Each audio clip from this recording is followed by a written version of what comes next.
I am sitting across from the star of one of the most exciting films and most talked about films at the Toronto International Film Festival this year. Lee Byung-hun leads the highly entertaining film No Other Choice, directed by one of the master filmmakers of our time, Park Chan-wook. 몇이나 될까, 경쟁자가? 우리 남편에 비하면 영 인간 벼락 같은 거 안 만나. 심호흡하세요. 나는 내 식구들 입에 밥을 넣어주기 위해 무슨 짓이든 한다.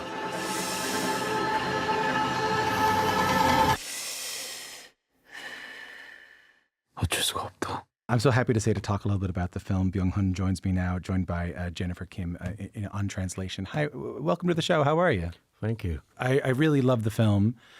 My understanding is when you work with directors, you often have a lot of questions for them.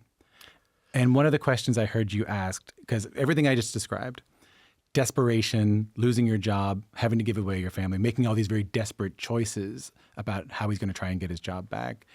It didn't strike me on paper as a very funny film, but I found myself laughing a lot.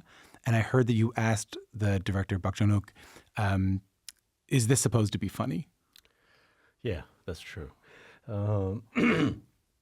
사실 처음 이 영화를 제안을 받았을 때 스크립트를 읽고 When I was first suggested this role, after reading the script, I found a lot of laughing points. And I was quite surprised by that. So I asked, knowing director Park's work, I had to confirm with him. I've had a lot of laughing points in this film. Was that appropriate?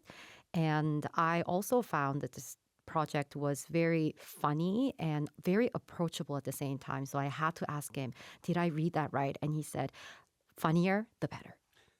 So I understand that. And your character is in a really, he's in a tough spot. You know, he's lost his job after a long career of a job that was promised to him. He's sort of part of a dying industry as paper, in terms of paper and things becoming more paperless. He is trying to hold on to his family. He's trying to hold on to his inheritance, the things that were given to him. And he is desperate to try and hold on to his life, and he'll do anything. And as I said to you when you first came in before we turned the microphones on, I didn't know throughout the film whether to root for you or hate you. And you said something like, that's the point. So can you talk to me a little bit about that and tell me what was interesting to you about this character?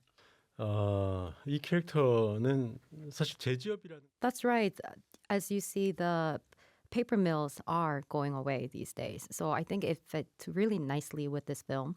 And also the rise of AI. It is a simply scientific advancement, but also played an important role because even though this story was first thought of into being made into a film, it is possible and very real because of this intro that we made to the AI into the film. And the story of this character is extremely ordinary.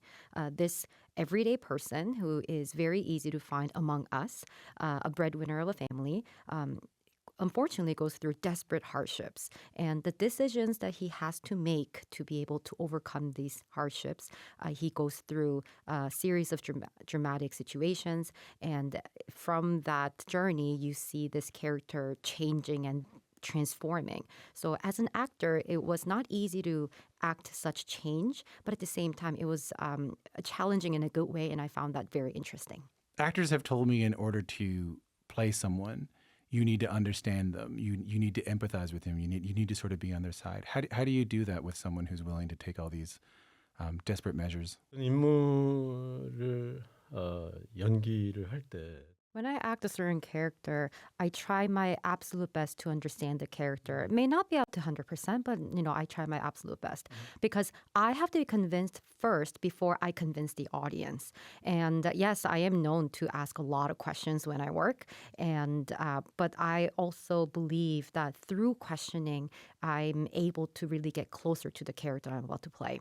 And every director has different approaches, but Director Park, even though some other people might find it hard to work with my so many questions, Director Park was wonderful to work with, and he appreciates that. That's why I think we had a great chemistry working on this film together.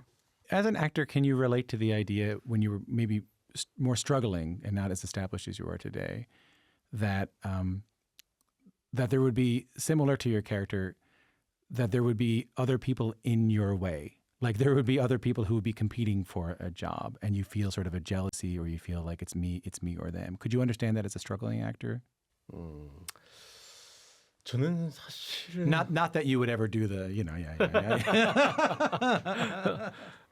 저는 사실 그런 편은 아니에요. Yeah, in fact, I don't think I've really been in that kind of situation where I really thought of others being in my way of me getting a part or something, competition or anything like that. But it is true that as an actor, there is competition and I have to be chosen.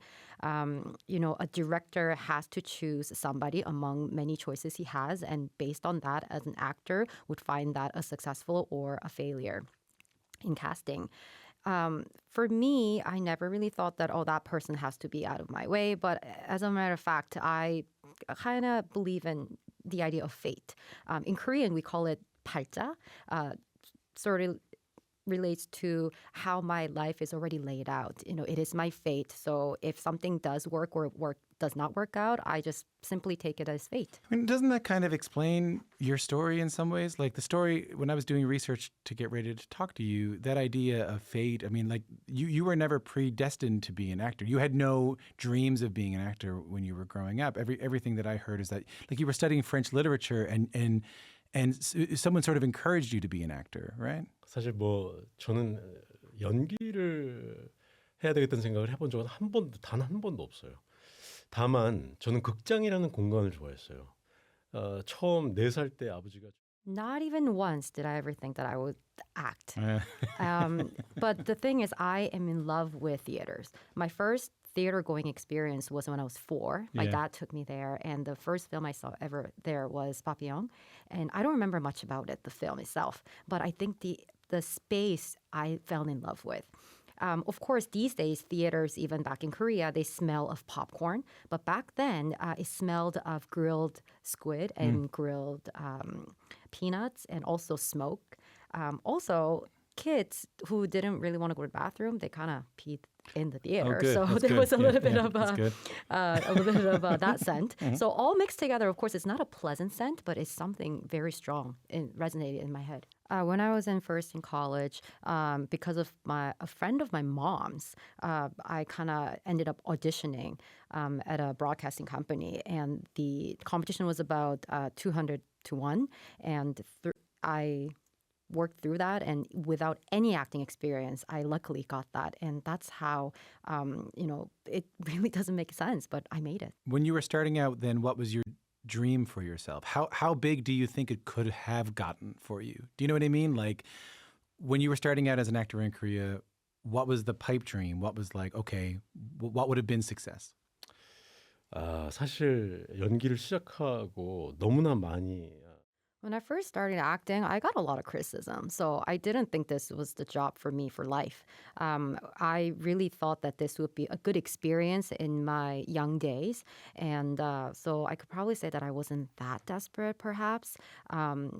And it really wasn't my dream to become a great actor. I wasn't really greedy about achieving great things. So people who dream of acting might find this answer not so pleasant. 연기를 배워본 적도 없고 경험해본 적이 없기 때문에 그때 당시에 감독들의 말은 Perhaps because I had no previous acting experience or I hadn't even learned how to act, whatever the directors shared with me, I think I had the ability to be able to absorb their direction. I was like a white canvas. Whatever they input, I was able to really absorb and take it into mind and create something as my own. The training period when I first entered this class after the audition, it was about 3 months. And at the beginning, I entered the class at the bottom of the class. But at the end, I was one day told that I graduated almost top of the class with 100 scores. What's clear to me here is that there was no big dream. You didn't have stardom on your mind and massive, big selling films and a big Hollywood career like you have now. What's interesting is how you've been at the center of some of these major sort of cultural moments as these films have gotten even bigger. I mean, so this is your third project we're talking about today with Park Chan-wook, but your first was in 2000 for a film called Joint Security Area. Joint Security Area, for people who don't know, broke box office records in Korea. International festivals all around the world started paying more attention to Korean cinema after that movie came out. What do you remember about making that film, and did you have a sense that it would change things so much? 사실 박찬욱 감독님은 영화를 2번 말아먹은 상태에 If I remember correctly, director Park at the time had kind of failed on his two film pursuits before joining security area. That film was the third one for him. For me, I had kind of failed through 4 films before joining JSA. So at the time, I was desperate as an actor because I had no idea what was coming next. In Korea, there's a saying that as an aspiring director, there wouldn't really be much future if the director fails through 1. And for an actor, probably 2 failures, and that's it. So isn't it quite miraculous that that type of director and that type of actor finally met together and created something? 너무나 이야기가 좋았어요. 그래서 But the scenario was amazing. The storyline was incredible. So even though it was a director who wasn't vetted at the time, I said, why not? Let's just go ahead and do it because of the story. And unexpectedly, that film created many records, and it was the amount of love we received from the Korean audience was through the roof. They loved it so much, and that all of that was unexpected. And after that, after that success, I watched every time I watched Director Park's films. As an audience member, I kept being surprised by his masterpieces. 시간이 지나면서 더 깨달아가는 것 같아요. It was amazing to see after that the attention that came onto Korean cinema at that point, and even to Korean television. I mean, I spoke with your Squid Game co-star Lee Jung-jae a few years ago when he came on the festival, came for the festival, and at the time it was sort of right after it had all happened. And he said Koreans were surprised to see how well their shows and films were doing outside the country when it first started to happen. Squid Game took this to the next level. Was there a moment when you realized what you were in was part of a sort of a more global obsession? 그 황동혁 감독님과는 남한산성 Fortress라는 영화로 처음 Director Hung, who worked on Squid Games, I had met him through a project Fortress, and that's why he asked me to just simply cameo on Squid Games at first. I don't think anybody really saw this coming, including the actors, that this series would receive so much love. And the director, after having gone through losing like 6 to 7 teeth, going through a lot of pain, he really claimed, never again would I make a series. But then after the first season, receiving so much love, he ended up creating seasons 2 and 3.